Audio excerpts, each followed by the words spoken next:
Hey everyone, thanks for joining me for Broadband Deployment News. This is Rick Usey. So LICT Corporation, which owns several telephone companies, telecom companies, has spun off a fixed wireless broadband subsidiary. Be right back.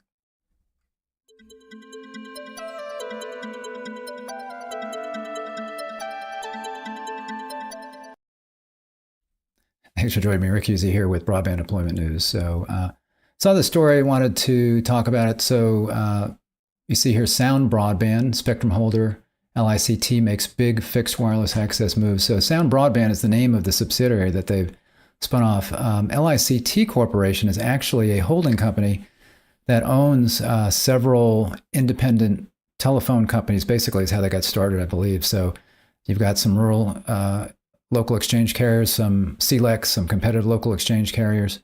And they are kind of a holding company that provides services through those. So those companies provide obviously local phone service, but they also provide voice service. They provide traditional cable TV. Some of them provide broadband service over cable modem service, but I think primarily, started DSL and moved into fiber, but they do have some cable modem service as well, and fixed wireless. And this company that they've spun off, Sound Broadband, is helping them expand in that fixed wireless area, as well as maybe in some areas that are not currently service areas of LICT companies. So I'm just going to read through this real quick. LICT Corp, which can trace its roots back to 1996, is best known as a rural broadband consolidator, but several months ago, the company quietly added a new company to its holdings, not through an acquisition, but organically. Telecompetitor talked to Dylan Larmore, president of the new company, Sound Broadband, about the company's ambitious fixed wireless plans.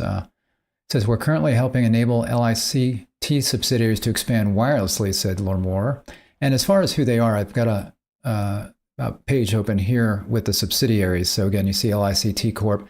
And several of these are actually our customers. So we provide various services to some of these companies. Again, they're all independently operating in a sense, but they're under this holding company of LICT. But we provide anything from some of these companies. We provide broadband diagnostics. We provide help desk and user tech support for them, IPTV services to, I know, at least one of these, CPE provisioning and hosted email, those kinds of things. So basically managed services to help them in the broadband service that they offer. So you can see here, you've got California, Oregon Telephone Company, Central Scott Telephone Company, Centricom, Cuba City Telephone, Giant Communications, Haviland Telephone, JBN Telephone, Michigan Central Broadband, Sound Broadband, which is this new subsidiary. And you see here leveraging LICT's spectrum licenses, and then Upper Peninsula Telephone Company and Western New Mexico Telephone Company. So those are the LICT subsidiaries right now. So it says here, LICT has quietly amassed 177 wireless licenses in various bands, and they do have several different types of bands here. You see AWS, PCS, 2.5 gig, CBRS, 3.45 to 3.55 gig, C-band, and millimeter wave. So several of these are in the mid-band spectrum. That's very useful for 5G services because it can go pretty far, can go through walls, those kinds of things. Then they've also got millimeter wave. It doesn't go quite as far, but very, very fast millimeter wave here you see in the 24 to 28 gigahertz bands. Some of the licenses are in areas where LICT has a subsidiary, meaning that some are not. As Larmore explained, Sound Broadband will be where we have spectrum, but no LICT subsidiary. So in other words, if they have spectrum in an area where there's an LICT subsidiary, then they're assisting that subsidiary with fixed wireless access, deployment, those kinds of things is the way it sounds to me. But if there's no LICT operating company there, then they can go in and provide that service directly on their own. Recently, Sound Broadband worked with LICT subsidiary Western New Mexico Communications on a test deployment that achieved speeds close to 1 gig using fixed wireless equipment based on 5G technology from Ericsson. That may be, it's possible that was millimeter wave, or maybe it was somehow done through a mid-band spectrum. This month, Sound Broadband will work with an LICT subsidiary in California and Oregon on fixed wireless access launches. Other LICT subsidiaries will get fixed wireless access in 2024 and beyond, Larmore said. So This obviously is to help, again, these companies have already got infrastructure there. They're, again, a telephone company, could be competing with an incumbent or could be on their own, a rural telephone on their own as an independent telephone company, an RLAC, basically, rural local exchange carrier. So in those areas, they would be on their own, but in all cases, they have infrastructure there and can provide services. Generally, they're going to be providing, these days, upgrading to fiber if they don't have it. They do probably have some DSL infrastructure out there. But there are going to be areas that they can extend into, maybe adjacent areas that they can extend into with fixed wireless, or some hard-to-reach areas with fixed wireless that would be difficult with some of these other technologies. It says their fixed wireless access plans don't stop there. We want to go after underserved communities, said Laura Moore. We want to work with the states for BEAD funding and look at how we can expand using the FCC 5G Rural Fund, as well as using our own CapEx. The FCC 5G fund specifically targets mobile deployments in areas lacking good connectivity. As Laura Moore explained, Sound Broadband's goal would be to provide service in mobile dead zones. We're looking at potentially becoming a mobile provider, said Laura Moore, who noted that people in LICT communities often ask about that possibility. So that would be another area where they could assist. So they could provide this mobile service in areas that are not LICT territories, but in an LICT territory, they could help those operating companies provide a mobile service as well. And that is something that a lot of customers like to have in some cases. So they could get their, for example, they could get fiber through AT&T, and they could also get their mobile service and get a discount on those, or could get Xfinity and get mobile service through them. A lot of cases, that's through a kind of a virtual mobile service that Xfinity would buy the access to that network from somebody else. But a lot of times cable companies will do that. But again, people like to have one company that they can pay a bill to get both of those services. Private wireless is another area in which Sound Broadband plans to focus, Laura Moore said. So that would be something along the lines of maybe a campus, those kinds of things where you got a private wireless service, or a stadium. I'm thinking that's what they're talking about there. Ericsson fixed wireless access. The Ericsson fixed wireless access equipment that Sound Broadband used for the testing with WNMC is based on 5G technology. Sound Broadband worked with Ericsson partner Extreme Enterprises on the deployment.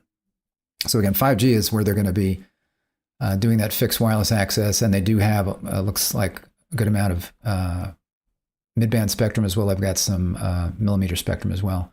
Companies use 50 megahertz of spectrum. Yeah, there you go. This is mid-band. 50 megahertz of spectrum in the 2.5 gig band combined with 40 meg in the CBRS band.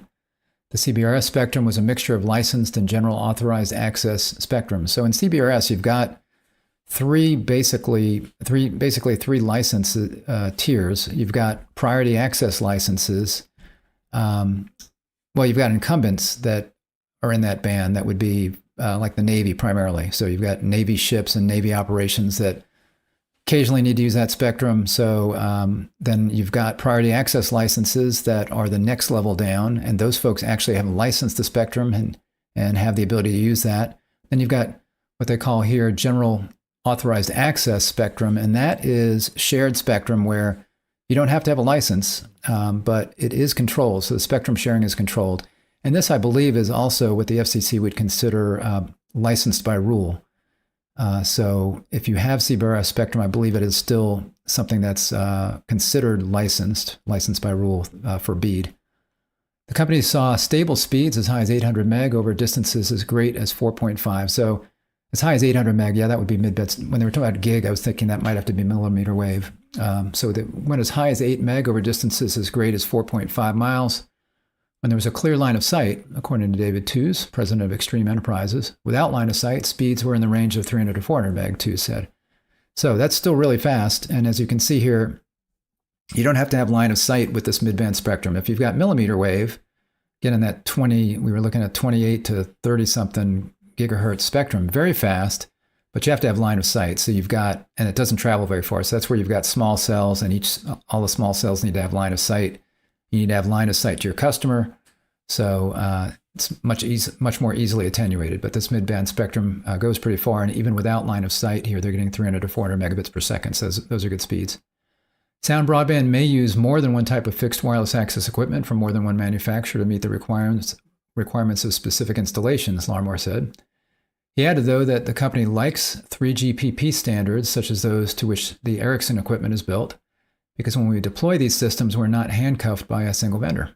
He also noted that the antennas are always getting better, and he cited potential future Internet of Things applications supported by Open RAN, or Radio Access Network for 5G. So I linked to this article in the description of this video. You can check that out. I also linked to this Sound Broadband website. There's not much on here now. You can look at, if you look at partners, you'll see basically it looks like a lot of the LICT Corp companies here. So you got WNM Communications, Central Scott, Haviland Broadband, CS Technology. That's also really CS Tech, I believe. Giant Communications, Centricom, etc. And then you can see under the About Us, you can read a little bit about them there, and you can see where their coverage is. So this looks like their current spectrum footprint right here. So you can see the various places where they've got spectrum. So pretty good area here in different parts of the country. And I wouldn't be surprised if they, as this becomes more mature, that they maybe look at providing or getting spectrum in other parts of the country. And again, they don't have to own, since they're familiar with CBRS and using the general access available spectrum, they could get that in other areas of the country. You don't have to be licensed there. So if they find an opportunity anywhere else in the country and they can get access, or they can get access to that general access CBRS spectrum, then they can provide the service there as well. So they've got a pretty good future there. And with BEAD coming up and lots of areas being, certain areas of the country are going to need to have fixed wireless. There's certain states that are not going to get enough money to be able to do fiber everywhere. And what this would allow them to do is to maybe go into those areas, as mentioned in the article, they're looking at BEAD. They can go into those areas and look at being somebody that could bid in various areas there. So thanks for joining me today. I appreciate it. If you are not subscribed to our channel, if you'd go ahead and just click the subscribe button, ring the bell to be notified when I'm live, and give us a like on the video if you liked it. I appreciate it. Talk to you later. Bye-bye.